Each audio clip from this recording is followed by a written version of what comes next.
Bien le bonjour, messieurs, dames. Aujourd'hui, j'ai envie de vous dire, do you cause spirituality? Do you cause spiritualité? Pourquoi je vous pose cette question? C'est parce que j'ai remarqué, quand je regarde le nombre de vues de mes vidéos, de ma chaîne mondialement connue, je remarque que les vidéos où il y a le titre et le mot spiritualité dedans font moins de vues que les autres parce que ben, beaucoup de gens isolent la spiritualité de la vie, de notre vie quotidienne. Vous voyez, il y a la vie, métro, boulot, dodo, payer les factures, éduquer les enfants, aller au boulot, je sais pas, tous les trucs, faire les courses, voilà. Ça, c'est la vraie vie. Puis la spiritualité, ben, c'est par là-bas, là. Dans un coin, quand on a le temps, si on a le temps, si on a envie. Et la spiritualité, c'est associé au New Age, hélas. C'est associé à la religion aussi, hélas. Aux religions en général. C'est associé à un truc, ouais, perché, pas dans la matière, pas ancré, pas dans notre quotidien, et donc pas fondamental, voilà, pas fondamental. Alors que, mon point de vue à moi, hein, je prêche pour ma paroisse, comme on dit, c'est que la spiritualité, c'est la vie. La spiritualité, elle est dans la vie. La spiritualité, c'est nous, et nous sommes la spiritualité. Ce que je veux dire, c'est que la spiritualité, c'est pas faire des prières. Je ne sais pas quel saint ou quel maître ascensionné ou à quel dieu. C'est pas avoir des rituels bizarres les nuits de pleine lune. C'est pas collectionner les pierres ou les je ne sais quels objets en lien avec le New Age.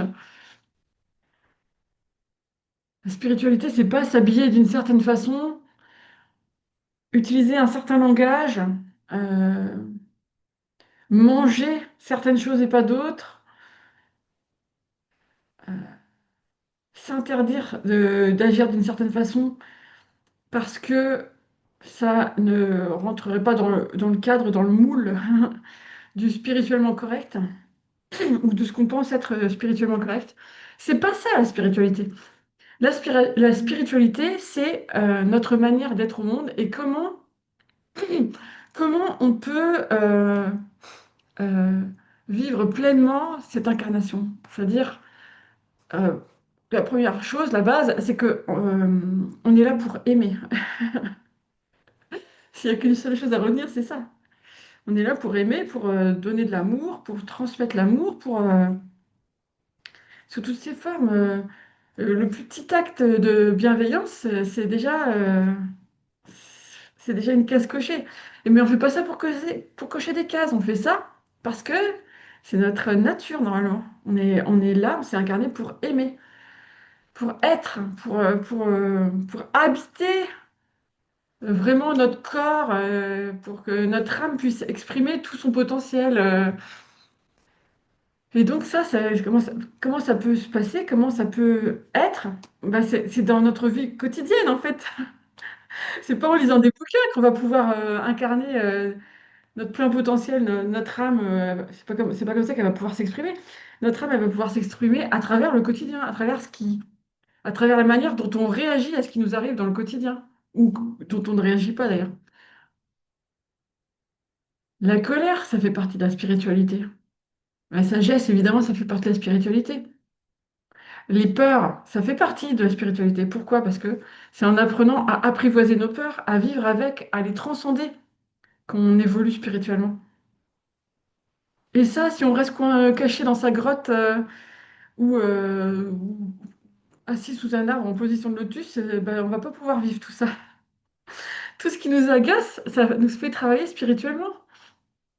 Et je vous dis ça en rigolant parce que je trouve ça marrant en fait. Je trouve ça marrant et en même temps désespérant que les gens fuient tout ça.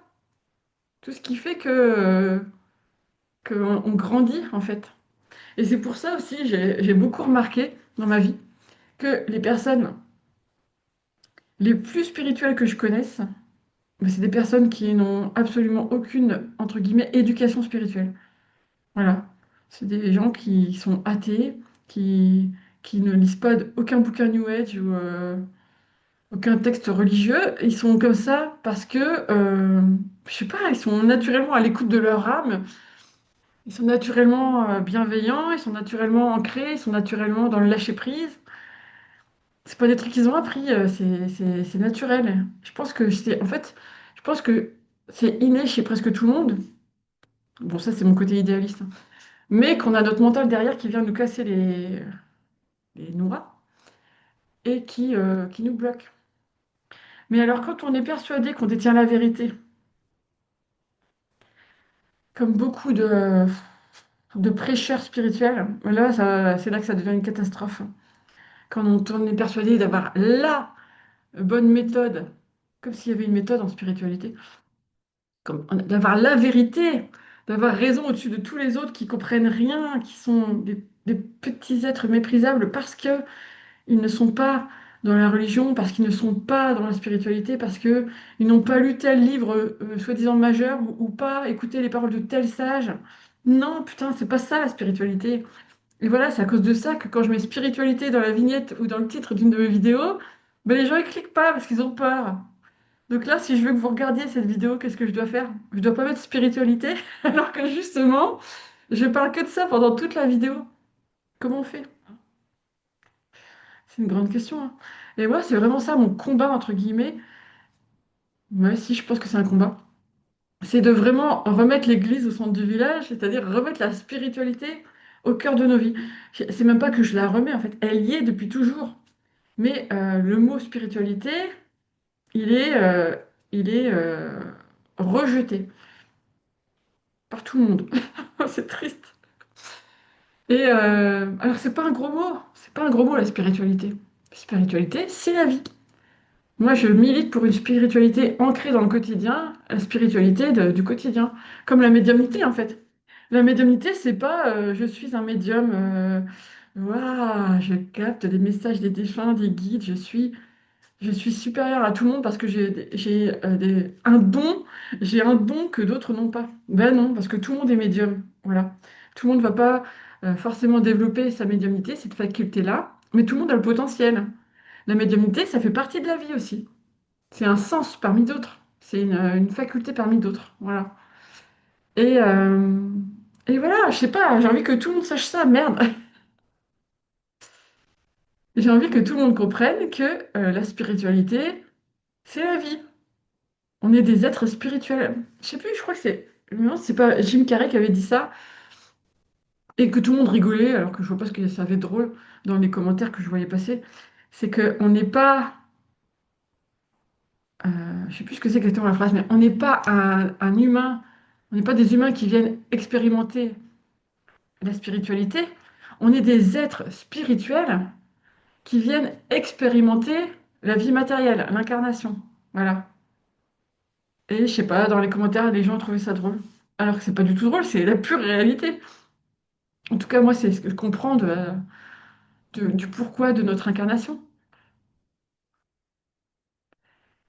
Et je sais pas, ça relève du bon sens pour moi. Et en fait, je crois que je porte ce message-là depuis toujours, mais je l'avais pas forcément conscientisé avant, peut-être même cette année, je sais pas.